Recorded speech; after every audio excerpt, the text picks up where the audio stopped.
Salut tout le monde, bienvenue dans cette nouvelle vidéo. Aujourd'hui je suis avec Claire. Claire elle est championne de France de street lifting et aujourd'hui elle va nous livrer son témoignage puisqu'elle est aussi autiste Asperger.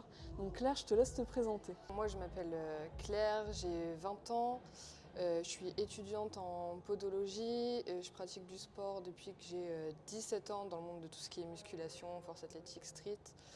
Le street lifting j'en pratique depuis un peu plus d'1 an. Et je suis championne de France et troisième au championnat du monde final rep. Alors Claire, à quel âge t'as été diagnostiquée? Je crois que c'est un diagnostic tardif, Ouais. toi aussi. C'est ça, c'est tardif, ça a été à l'âge de 20 ans. Les premiers signes étaient quand j'étais enfant, mais dû à un contexte familial qui était compliqué, on a toujours mis ça sur la faute de cette chose-là et jamais vraiment sur une possible neuroatypie, sachant qu'aussi les filles sont moins touchées que les hommes. Ouais, exactement. C'est plus difficile à déceler. Ouais. Il faut savoir qu'il y a beaucoup plus d'hommes qui sont diagnostiqués que de femmes. Je crois que le ratio c'est à peu près 4 diagnostics hommes pour un seul femme, puisqu'on le camoufle beaucoup mieux. Donc c'est vrai qu'on est compliqué à être décelé enfant. Et d'ailleurs, enfant, est-ce que tu te sentais différente? Oui, surtout au fur et à mesure où on grandit. C'est là qu'on voit aussi qu'il y a un écart quand on commence à avoir les relations sociales en fait. À l'école? Ouais, et avec les compagnons aussi qu'on a, qui voient qu'ils ont des choses qui sont pas normales, des comportements, même que les gens ils se disent elle est bizarre celle-là, mais Oui. il y a plein de petits trucs en fait qui aiguillent, mais les gens ne se disent pas ah c'est ça quoi. Bah même nous, hein. Ouais, non c'est C'est ça, vrai. même nous. Même C'est vrai nous, que moi je suis passée par plusieurs cas, j'ai été voir même adolescente, j'ai été voir pas mal de psychologues qui énuméraient des fois des signes de l'autisme, c'est-à-dire par exemple les frustrations, il y a plein de choses que je supportais pas, quand je parlais de mes troubles alimentaires, etc. Il y a eu pas mal de chemins qui amenaient vers l'autisme, mais ça n'a jamais été clairement identifié. Alors, c'est vrai que les psys, ils ont toujours tendance à, on va dire, traiter un peu les symptômes. C'est ça. Mais c'est vrai que chercher la cause, c'est pas une démarche qu'ils vont tout de suite faire. Et c'est tellement méconnu. Les psys, c'est souvent des psys généralistes. Pour tomber sur quelqu'un de spécialiste, en fait, il faut vraiment le chercher. C'est ça. Même sur YouTube, quand je faisais des recherches, même de témoignages, par exemple Ça commence aujourd'hui, il y a eu pas mal de femmes qui ont témoigné de leur diagnostic tardif. C'est vrai que c'est toujours commun en fait. Soit elles vont être jugées juste femmes anxieuses, femmes dépressives, femmes même borderline. Et au final, c'est tout simplement de l'autisme. Mais il faut vraiment que le psy remonte aussi à l'enfance. Et les psys, en fait, ils sont spécialisés. Ils posent vraiment des questions très très précises. C'est pas juste ça remonte loin, C'est des tests, mais c'est très précis. Moi, je me souviens que le psychiatre, il avait dit, ok, tu vois avec ta famille, tes parents, t'écris tout ce qui aurait pu alerter en fait. Et vraiment, quand on met les pièces bout à bout, ça devient logique en fait. Ça devient logique. Même quand j'avais fait mon test chez Luc Martranchard, comme tu as fait, dans le compte rendu, même quand je l'avais fait lire à ma mère, ma mère au début elle pensait pas trop que c'était, elle dit non t'es pas autiste, c'est pas possible, c'est pas ça, les autistes c'est pas ça. Ouais, c'est la première réaction qu'ils ont eue. C'est ça, c'est pas ça, non t'es pas autiste, etc. Et ben au final quand elle a lu ce compte rendu de Luc Martranchard, donc qui est psychologue clinicien, spécialisé dans l'autisme. Mais il est même psychanalyste. Psychanalyste. En fait, voilà. Il fait des bilans psychologiques. Ouais. Et donc c'est une espèce de... C'est une photographie psychologique très très poussée, avec des tests qui sont ciblés, puisque en fait, il est spécialisé dans les HPI, HPE, autisme et tout. Ouais. Donc, après, malheureusement, les professionnels qui se connaissent vraiment dans l'autisme, même sur Internet, si vous voulez rechercher, c'est très centré sur Paris. Ouais. Les diagnostics, c'est vraiment très centré sur Paris. Mais après, ça vaut le coup d'y aller. Moi, du coup, je suis passée dans le privé aussi, c'est un coup. Mais ouais, lui, c'était très détaillé, le compte rendu. Et quand je l'ai montré à ma mère, elle a dit tout est cohérent, c'est vrai, en fait, il y a tout. Enfin, elle dit ouais, c'est bon. Elle me retrouve, quoi. Elle voit dans le truc, elle dit ah ouais. Quand on est face à la réalité, en fait. Mais c'est triste de devoir avoir ce bout de papier pour dire c'est vrai. Comment ça s'est passé à l'école, avec tes profs, avec tes amis? Toute petite. Ça allait assez bien. Après, mes parents se sont séparés très tôt. Donc s'il y a eu des comportements peut-être qui ont été un peu... vu que mes parents se sont séparés trop tôt, j'avais 4 ans. l'école était au courant, donc c'était un peu...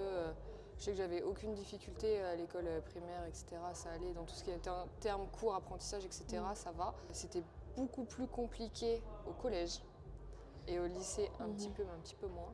Ouais. Au collège, par exemple, j'avais 2 vestes que je mettais tout le temps. Et je voulais pas lâcher ces vestes. Je voulais pas lâcher ces vestes et les gens se foutaient de ma gueule parce qu'ils se disaient mais la meuf elle est cracra, mais en fait c'était les 2 vestes où j'étais habituée à les mettre et je voulais pas enlever ces 2 vestes. Toujours les mêmes aliments, les mêmes vêtements, les mêmes musiques, les mêmes toujours c'est. Mais les gens ils font trop, ils font attention à ce genre de choses. Mais voilà, pareil j'avais un genre de toc où je faisais tout le temps ça avec mes cheveux. Mais tout le temps en fait. Et je pouvais pas m'empêcher de toujours tirer les cheveux, tirer, toujours du même côté. Ça, pareil, c'était un truc que les gens avaient remarqué, bon, à force qu'il s'est estompé, mais c'est vrai que j'avais ce toc-là qui était présent. Oui, j'ai découvert après que ça s'appelait de l'autostimulation. En fait, c'est un truc que les autistes font. On a des tics en fait, ça permet de canaliser ce qu'on ressent. Ouais, c'est ça. C'est bête, mais c'est des petits gestes. Ouais, voilà. Ce genre de truc, Ça peut être, moi je sais que j'ai des tics de bouche. Il y en a qui ont des tics avec leurs mains, avec leurs cheveux. C'est...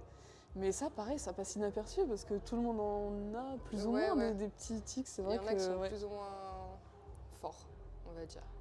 Il y a un moment aussi où par contre il y avait des signes qui se voyaient beaucoup, c'est quand on fait des crises autistiques. En fait, les crises, c'est pas juste une petite crise d'angoisse, un peu d'anxiété, etc. C'était vraiment au point je faisais des crises hurlées même pour pas aller en cours. J'allais dans la rue, je faisais automatiquement une crise d'angoisse et en fait on savait jamais dire pourquoi. C'était par rapport à l'anxiété sociale je faisais pas mal d'anxiété même en général. Dès qu'il y avait quelque chose qui se passait pas comme d'habitude, ça partait en... les changements, changements d'habitude, changements de... On est très routinier. Et pour revenir à ce que tu disais, le pic, je sais plus comment tu as appelé ça. Quand on est ado, c'est qu'il y a un petit pic. J'avais lu ça. Alors ça, En gros, un petit pic où vraiment ça... En fait, je connaissais pas cet élément-là, mais c'est vrai qu'en y réfléchissant, l'adolescence, ça a été... je pense que pour tout le monde, c'est compliqué, mais ça a été le moment où j'ai le plus fait de crises de dépression, de tout ça. Mais pareil, moi, j'ai été diagnostiquée aussi très tardivement, donc à 30 ans. Encore plus tard que moi. Ouais. À 30 ans, donc en fait, je recolle encore les morceaux maintenant. Même il y a des moments comme ça où tu me parles de période et mon cerveau, hop, il analyse, mais en fait, il analyse avec le nouveau point de vue. C'est ça. Et en fait, tous les éléments s'emboîtent maintenant, puisque maintenant, je sais les emboîter, je sais les décrypter. C'est un aussi des trucs que les autistes ont. Où on a vraiment du mal à s'endormir. Moi, je sais que j'ai une hyperactivité cérébrale, c'est-à-dire il n'y a pas de bouton off. C'est très compliqué. On est tout le temps en train de tout suranalyser. C'est un truc de fou. De réfléchir constamment. Et je faisais des crises d'angoisse le soir. Et en fait, je montais tellement haut en tension et en pulsation cardiaque que mon beau-père qui est ambulancier disait à ma mère vas-y ramène-la à l'hôpital. J'étais montée haut et tout. Plusieurs fois, c'est arrivé où j'allais à l'hôpital à cause de crises, de tétanie, je me mettais dans des états pas possibles. Au final, à chaque fois, les médecins, ils ont fait une panoplie d'examens pour voir s'il n'y avait pas de soucis au niveau, parce que il y avait quand même douleur dans le bras gauche, dans la poitrine, ça tirait dans la mâchoire. Physiquement. Okay. Ça s'appelle les douleurs nociplastiques en fait. Quand on ressent vraiment des douleurs, mais qu'à un examen, il n'y a pas de signes de pathologie présente ou d'infarctus, l'électrocardiogramme était bon, les IRM qui ont été faites au cerveau, au scanner, etc. Enfin, tout était OK. Mais parce que c'est momentané, c'est suite à une émotion en fait. Voilà, c'est ça. Mais le psyché va traduire des douleurs physiques, surtout du coup, moi, comment ça s'extériorise très mal aussi des fois. J'ai l'impression que c'est mon corps qui prend en fait ces problèmes des fois psychés et ça se traduit du coup par ces mots-là. Donc après crise d'angoisse, trouble panique, vraiment ça s'arrêtait jamais. Et panoplie de tests, d'examens, ils n'ont jamais trouvé ce que c'était. Et il y a un médecin un coup qui me regarde qui dit mais madame, pourquoi votre jambe, pourquoi vous tremblez comme ça, pourquoi vous êtes juste anxieuse quoi. Du coup je dis ça va pas machin, qu'est-ce qui déclenche les crises, je sais pas, je comprends pas, il y a rien qui va. Et en fait, ce que tu ressens physiquement, c'est uniquement au moment de crise ou ça peut arriver quand la crise commence, généralement physiquement, j'ai des douleurs du coup nociplastiques en fait qui arrive. Parce que, alors, toi, tu es du genre à faire, parce qu'il y a deux types, et c'est ça qui est super intéressant aussi, c'est parce que il y a des points où on est pareil, mais des points où ça diverge. Oui, alors surtout sur les crises autistiques, il faut savoir que donc il y a deux sortes de crises autistiques. Il y a les meltdowns, donc toi tu es plus du genre à faire des meltdowns, et les shutdowns. Donc meltdown, c'est le fait d'exploser, donc toi ça se manifeste physiquement. Mais ça va, c'est vraiment, on devient incontrôlable en fait. C'est pas juste la crise, ok la gamine elle crie et machin.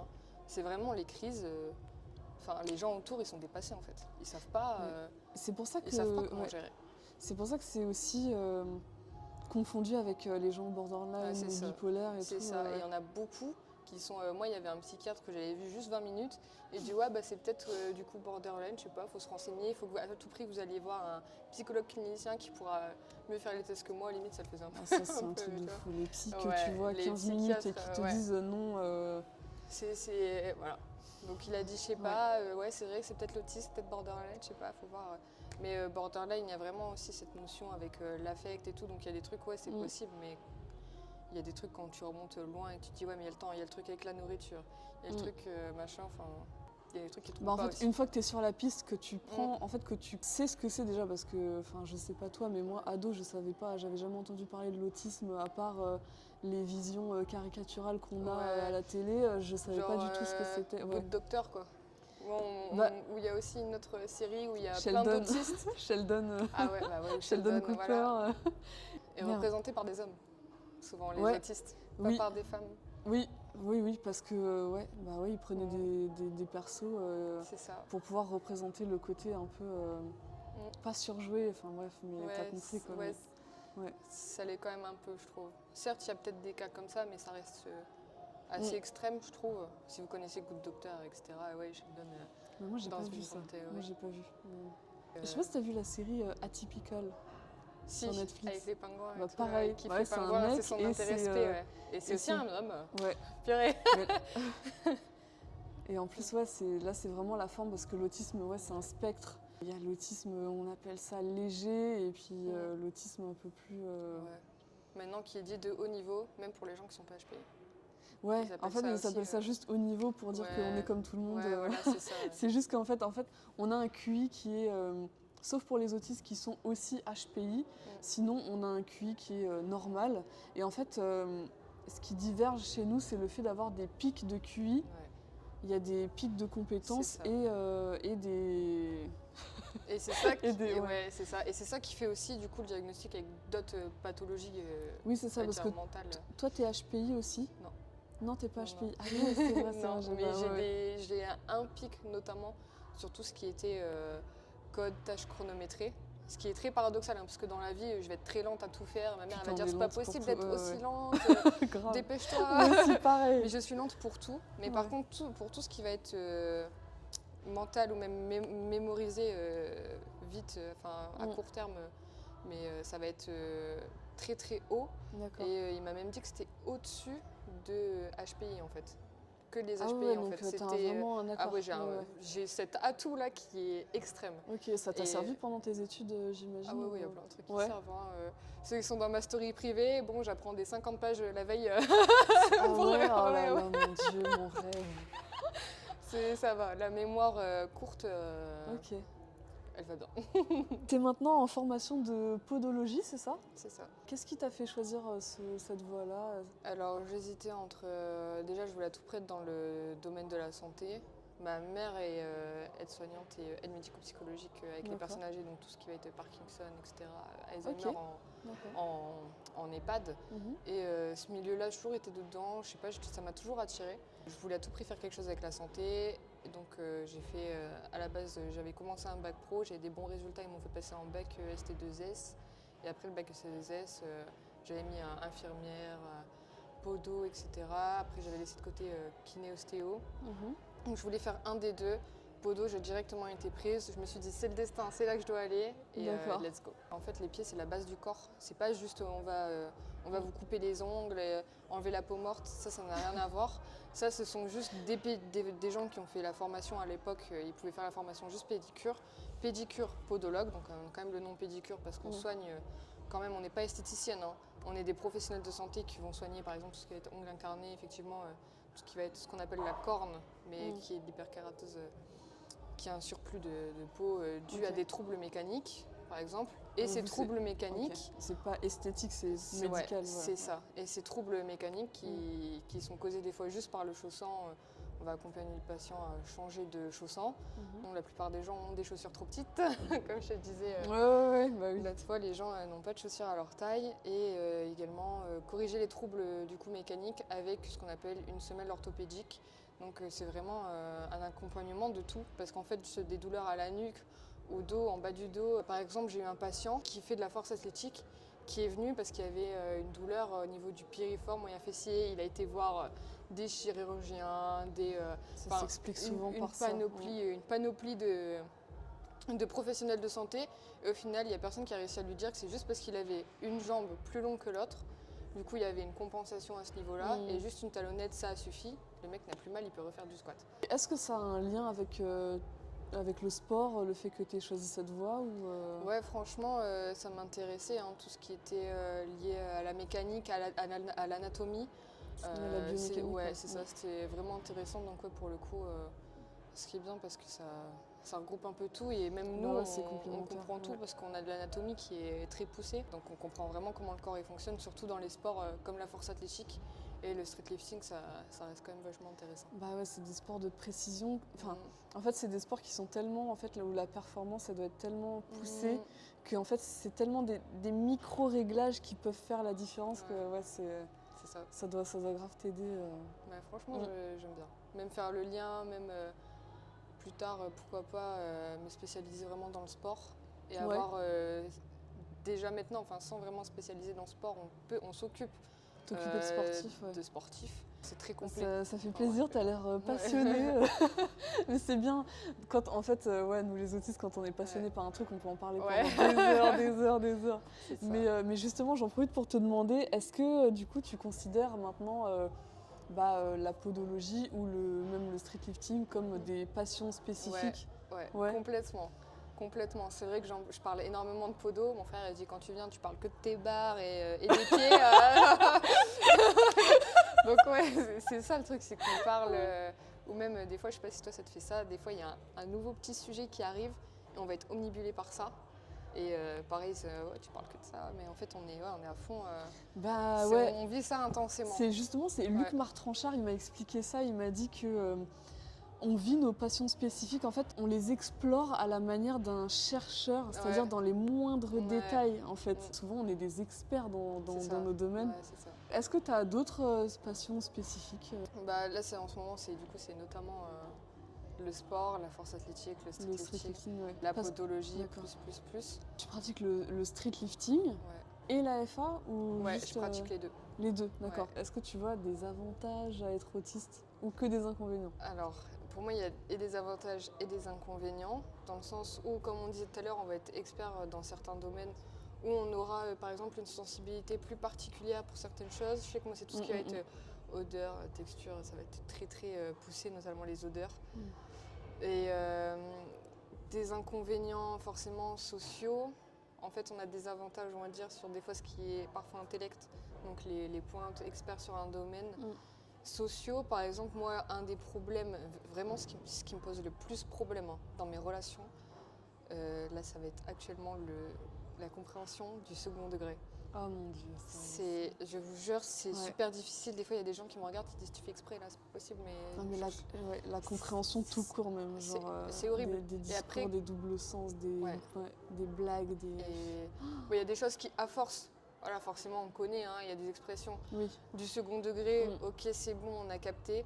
Mais en fait, du second sens, qu'on n'a pas l'habitude vraiment des fois même d'entendre, on est là. C'est comme les doubles sens, les implicites, tout ça, carrément. Ça, au quotidien, on passe pour des débiles. C'est ça. Non, mais c'est ça, les gens limite, ils se disent ok, la meuf, elle est brillante sur ça, mais elle est conne en fait. Enfin, genre, c'est. Grave. Je le dis grave crash, mais pareil, voilà, je parle assez.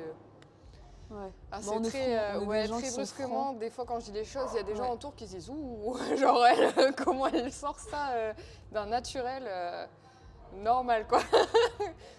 Je dirais qu'il y a ça. Mais ça aussi, ça c'est un truc où c'est différent parce que moi je suis de nature déjà plutôt timide, même si voilà, je m'améliore maintenant. Alors que toi, t'es tout de suite, t'as le lien, enfin t'as le contact facile et tout. Et puis, c'est pour ça que aussi il y a des gens en mode ouais, mais elle a plus ou moins un bon contact assez social, mais en fait c'est pas vraiment on a un bon contact social parce qu'en fait on va avoir le bon premier contact, même des fois ça peut aller, mais en fait dans la durée ça se dégrade automatiquement ou ça marche pas. Déjà quand tu enfin c'est pas tu t'auto-proclames, mais genre tu as conscience toi d'être autiste et qu'on te prend pas au sérieux. C'est ça. Quand tu balances le papier officiel, tout change. Dans les grandes lignes, on est à peu près tous les mêmes, mais il y a des choses qui diffèrent. Ça me fait penser aussi à un truc, c'est que toi, la question du eye contact, parce que ça c'est un truc qui est... Ah ouais. Alors soit c'est blanc, soit c'est noir. Chez les autistes, c'est soit... Moi j'ai plutôt le regard fuyant, c'est-à-dire que j'ai du mal à maintenir le eye contact. Et moi, ça me perturbe. Je perds le sens de ce que je dis ou de ce que la personne dit et ça me met très très mal à l'aise, sauf certains cas. Et tu as les personnes comme toi qui maintiennent un regard fixe au point que ça en soit flippant pour la personne d'en face parce que les gens ont l'impression qu'on dévisage tout le monde, mais vraiment, du coup, d'externe. Surtout, je l'ai vu en retour caméra la première fois quand on avait regardé les vidéos. Oui, que tu regardais. Je te fixais. Avec insistance comme ça, mais c'est pas juste ok la personne elle me fixe mal ou quoi autre. C'est vraiment on va fixer avec insistance la personne et on fait un scan complet, on analyse tout mais dans les moindres détails. On n'a même pas conscience des fois de ce qu'on reflète et de ce qu'on dégage en fait. Surtout par exemple moi l'intelligence émotionnelle elle est extrêmement basse, donc j'ai pas la capacité de résilience etc. ce genre de choses. J'ai que 3% de capacité émotionnelle. 3%, c'est vraiment extrêmement peu. C'est-à-dire 97% de la population a une meilleure intelligence émotionnelle que moi, dans les courbes et tout. Ah oui, ok. Je suis vraiment extrême bas. Je me rappelle plus du pourcentage, je sais les points, mais je sais que moi aussi c'est très... l'intelligence émotionnelle, pourtant, on a une très grande empathie.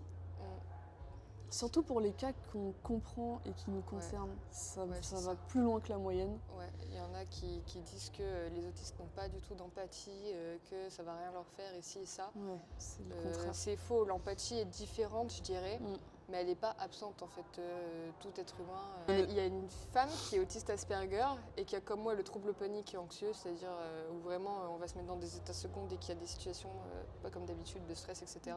Au point qu'elle dormait... sur le parking de l'hôpital dès qu'elle faisait une crise, tellement ça partait loin comme moi, tachycardie, machin, tout ça, donc je me suis reconnue vachement à travers elle. Mais elle est humoriste.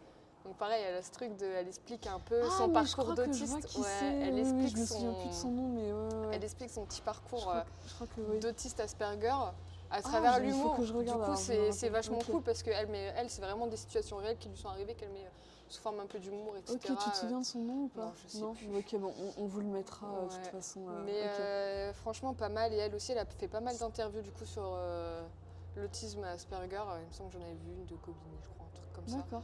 Et elle expliquait aussi un peu ce truc-là, notamment les troubles anxieux, etc. Ça va de pair en fait. Je remarque que chez les femmes autistes, on a tous un peu cette anxiété, etc. Donc ça, pareil, ça je le mets dans inconvénient.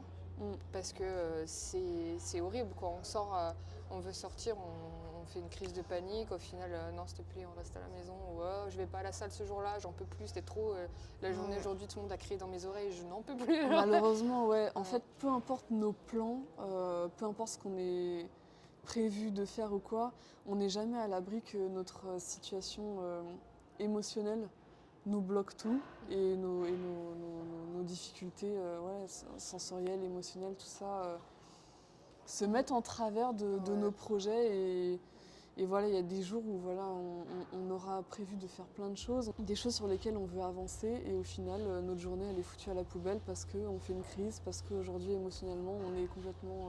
C'est ça. Et puis nous, nos batteries, une fois qu'elles sont déchargées, c'est tout un état. En fait, c'est l'espèce de... Putain, je sais pas comment expliquer ça, mais... Moi, je ressens aussi ça un peu comme une fatigue aussi constante. C'est vrai que j'ai j'ai l'impression que les gens, ils ça, sont... d'ailleurs, je t'ai pas demandé. Ouais. Les gens, Je t'ai pas j'ai demandé l'impression comment que tu gères ta fatigabilité, toi. C'est compliqué, j'essaie de prendre des vitamines à fond, j'essaie de voir s'il y avait des différences en prenant les vitamines de machin. J'ai fait des recherches et tout, un peu pour voir ce qui aidait à lutter contre la fatigue, ce genre de choses.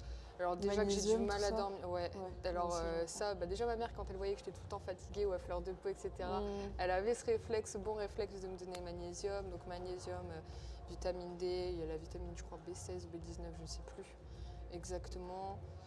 Qui aide aussi à lutter un peu contre tout ce qui est fatigue. Mais vu que moi j'ai énormément de mal à m'endormir, déjà c'est compliqué de bien récupérer. Surtout c'est important de récupérer quand on fait des sports de force aussi. J'ai du mal à avoir toutes mes heures de sommeil avec les cours qui font 9h-19h généralement. Plus là, donc plus après les entraînements. Et t'arrives à gérer ça, les cours, ça les va, j'y arrive. entraînements, J'y arrive. Tu te reposes beaucoup le week-end, j'imagine? Ah ouais, je me repose un peu plus le week-end. On a une fatigue qui est plus présente. C'est rare les jours où on est vraiment en forme et on a la pêche, quoi. J'ai l'impression que c'est vraiment rare. Et ça, c'est aussi un mot que je ne connaissais pas avant, la fatigabilité. Enfin, pour moi, c'était juste t'es fatigué ou pas, et je comprenais pas cet état de fatigue chronique en fait. Parce que c'est ça. C'est tout ce côté suradaptation, anxiété sociale, jouer avec nos limites au quotidien, les surstimulations même sensorielles, toutes nos difficultés, voilà, en fait, ça nous met tous les jours dans un état de fatigue qu'on ne comprend pas. Et même moi, vraiment, je me disais, mais j'ai un problème, c'est pas possible. Pourquoi tout le monde passe ses journées tranquilles et moi, je suis, j'allais dire au bout de ma vie, mais j'exagère, c'est pas vraiment ça, mais attends, j'en pétais. On a du mal à récupérer de tout, en fait. Ouais, c'est ça. On a du mal à récupérer de tout. Et en plus, c'est frustrant parce qu'on récupère seulement le lendemain, en fait. Quand une journée, on a épuisé notre stock d'énergie, que ce soit de l'énergie même sociale ou juste l'énergie tout court, on peut plus, en fait. Même si je suis épuisée, exténuée et tout ce que tu veux, je vais quand même avoir du mal à dormir. Mais malheureusement, c'est horrible. Parce que ça cogite.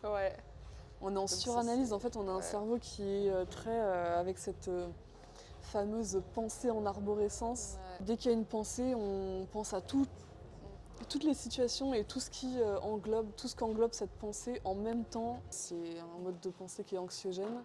Pour conclure, est-ce que tu peux nous dire, est-ce que tu aimes être autiste? Est-ce que tu voudrais être autrement ou pas? Non, franchement, j'aime comme je suis. C'est ouf, mais moi aussi. Je changerai pas. Non. Ouais, c'est même s'il y a des difficultés et tout, il y a quand même des avantages qui, je sais pas. On a les crises, on a les dépressions, on a les particularités sociales, sensorielles, toutes les difficultés.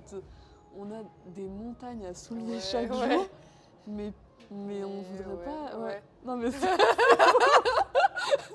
Allez hop, on va encore défendre des ouf. Mais oui, parce que en fait, moi je me rends compte que en fait cette hypersensibilité, elle me met dans un état de conscience de tout. En fait, le fait de ressentir tout ce que je ressens, en fait, je me sens tellement riche à l'intérieur que je me dis que si je n'étais pas autiste, j'aurais pas toute cette richesse en moi. Tu vois. Mais c'est ça. De les intéresser ou même on s'intéresse vachement un peu à tout aussi. C'est ça. Et parfois, quand tu parles à des gens, tu te rends compte que c'est des coquilles vides en fait. Non, mais je vois ce que tu veux dire.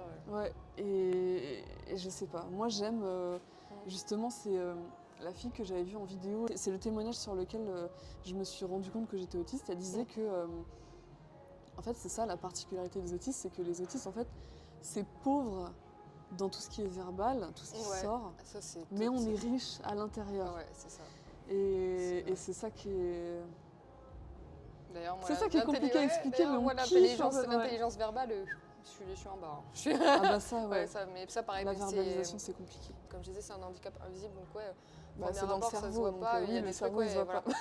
Donc certes, il y a des comportements qui se voient quand on est au quotidien avec nous, mais si vous nous croisez dans la rue, vous n'allez pas dire « Ah, elle est autiste, c'est sûr. » Mais et encore, il faut connaître le sujet. Et c'est ça, il faut connaître le sujet pour pouvoir... Et il y a très peu de... On en parle très peu, finalement. Et je pense, comme disait Luc... C'est pour ça que j'essaie de faire...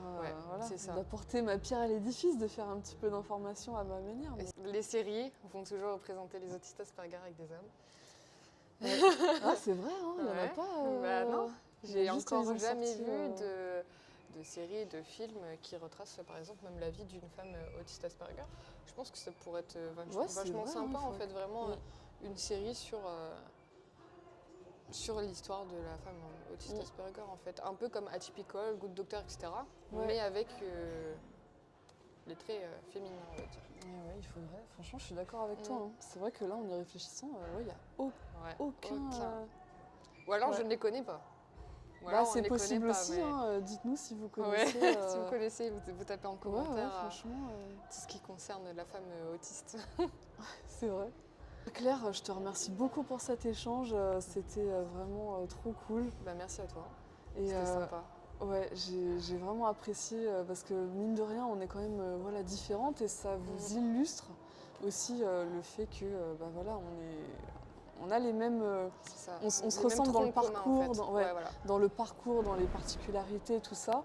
Mais voilà, chacun a des particularités différentes, des chemins de vie différents. Et en tout cas, c'était vraiment trop cool. Donc merci encore.